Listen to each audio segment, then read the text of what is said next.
Nga ni pag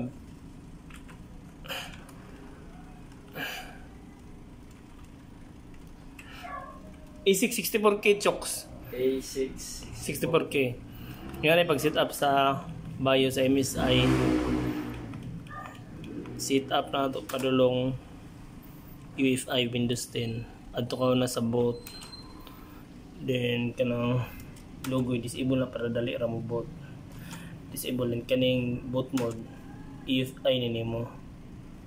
UEFI. Tapos escape. Then advance.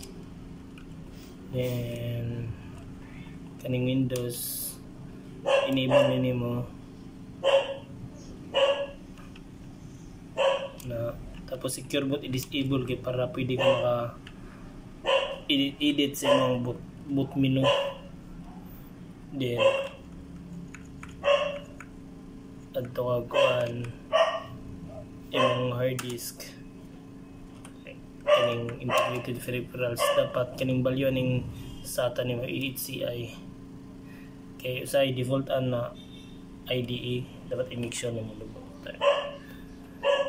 Then kani bonus ni pag wala kay video card pwede nimo i-overclock i-settings nimong CPU.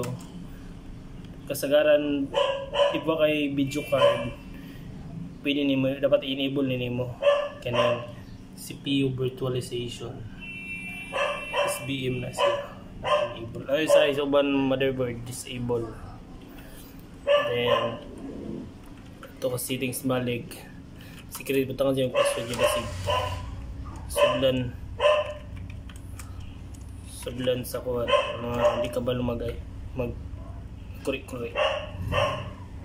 ibalik default ang settings. So mag save next set, save changes and exit.